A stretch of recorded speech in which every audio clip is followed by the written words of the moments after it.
how sweaty must you be for your Civilization 5 client to start up in 4x3 mode? You can't see this, but I'm playing on stretched res right now. On my screen, it looks like this. Welcome to Civilization 5, everybody. So it's a top-down game, turn-based game, about building a settlement and fighting other settlements to make your settlement even better. I think grass is a sweat in Civ. It definitely used to be. So you want to start off, generally, by building a monument. That is the ultra sweaty way to do it.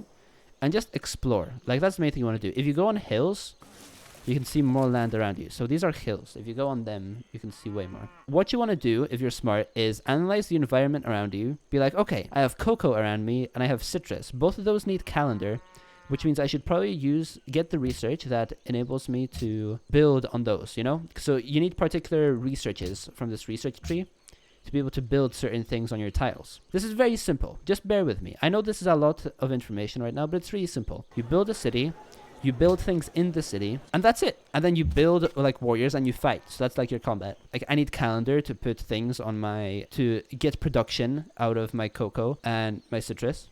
And these are actually luxury goods as well. I don't think these are luxury goods. They're just goods which improve the happiness of your city. So that means I should go for pottery, because calendar only comes after you get pottery, and you need calendar to build on these. I also need animal husbandry and stuff later on, but those are a bit far away, so I can hold off from that. I've got a lot of food around me, which means I should probably focus more on producing. So food is used to grow your city, and production is used to build things. You get production by building mines on like hills and stuff, and then you get food by just like building on luxury goods and building farms. You can build farms pretty much anywhere. And that's really all you need to know about Civ to get started. It's all turn-based, so I'll move here on the next hill. And now I'm just kind of waiting for my monument and stuff to build.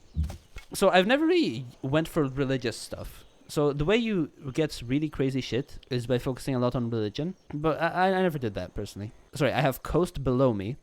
There's water below me, and I have coast above me, which means I should be in a pretty isolated area. The whole idea at this early stage of the game is to find a location for your next city.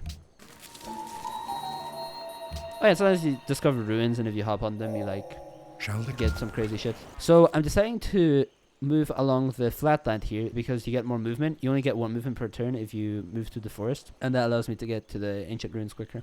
So yeah, so now we can build calendar, and then our monument should be finished in one turn, after which let me add a shrine. I'll get a shrine to start my religion. It also allowed me to explore for a bit longer because sometimes barbarians come and just like steal your workers and stuff. So I need to have my warrior around the city to be able to fight off any barbarians. So that's the thought process behind that. Let me just go here to, yeah, just get that area sorted out. This seems like a great place to build my second city, by the way. I think I've found it. Oh yeah, so as you can see, barbarians are now in our territory, which means we can fight them off. But if I had a worker just working around here, it could have gotten kidnapped, you know? So that's why I don't want to make a worker right away as well. So if I get rid of this encampment, that will help with the whole barbarian situation.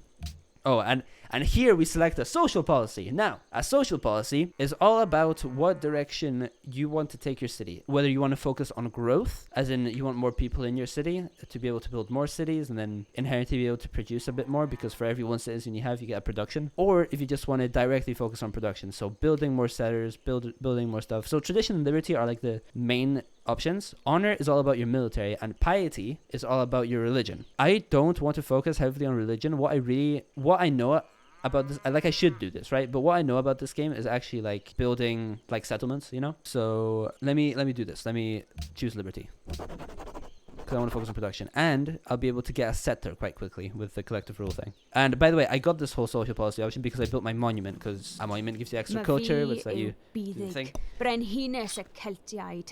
Alright. That's great. That's the Scottish woman. That's she's called Boudica of the Celts, and I think that's supposed to be like the closest thing to Scotland. I think the Celts were Irish, maybe, actually. I don't know. They have a huge religion thing, and we can discuss with other like countries, like settlements. So I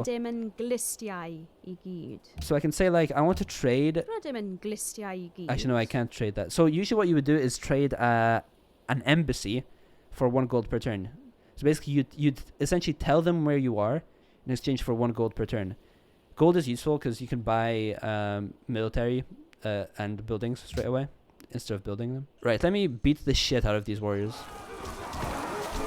Right, so we just continue. That's the Celts. They want to fight this barbarian encampment as well. You get good shit if you kill an encampment, so I do want to do that. And I'll just kill these barbarians. I think I'll be able to get rid of them now.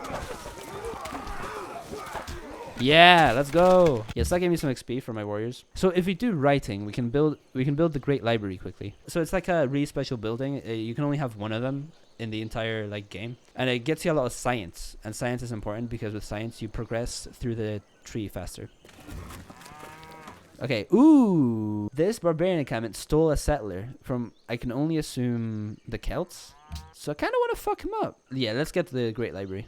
This is important. Yeah, I'm just gonna have to hope that my worker doesn't get stolen.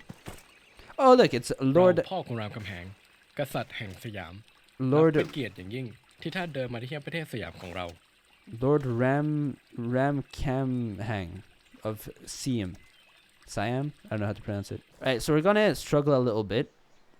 Now, right now, we're gonna found a city with very little happiness. That's okay. It's okay if we only temporarily have a little amount of happiness. We'll build a monument here as well. So we have our second city on turn 44, which I think is okay. I would say I know a little bit about what I'm doing. There are people who know some crazy like tricks and stuff, especially with religion. Yeah, so this is Kiev. This is a city-state. Essentially, they're just there's cities that are not like players, because like the other ones like Siam and the Celts and stuff, they're like AI, but they count as players, you know. City-states are just city-states, and you can trade with them, and they give you stuff if you're friends with them. So you definitely want to take advantage of city-states. So right now we should be working on building a third city, expanding everywhere, and just building up and getting some cool stuff done. What? Dude, Siam built a city right next to me. That's kind of sus, dude.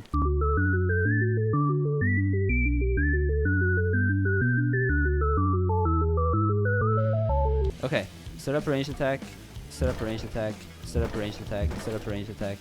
I love how they're not getting suspicious whatsoever. It's like, yeah, this is normal. เจ้าคนต่ำช้า You have betrayed your word? จะเตรียม No.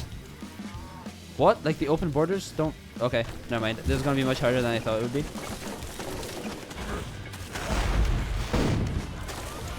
Okay, let's just go straight for the city. Okay, let's attack the elephant here. Okay, hopefully that elephant will keep busy with the musketmen instead of my cannons. Ooh, a great general. Ooh, I need that. I need that. That gives my units benefits. Why are you focusing on my cannons? Oh no. Wait, my cannons are good. They're not even that damaged. Ranged attack on the city.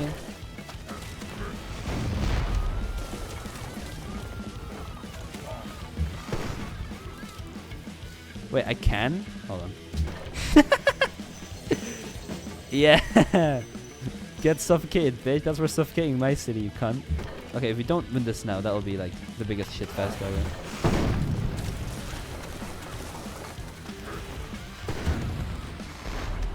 Been promoted. Ooh, and we get a heal.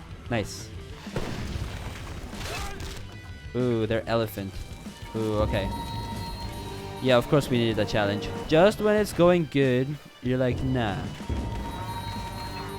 How can they kill my cannon so fast? What the hell? Okay, how are they gonna do? Right. Now we take over it. Right. Okay, it's our city now. Great. I really want to burn it. Increase unhappiness by 18. I'll still be happy overall, actually. Yes! Look at all this land! Let's go! Okay, it's not over yet. We do need to protect ourselves. They're trying, but they're not succeeding. Come on. Okay, they didn't take over yet. Okay, good.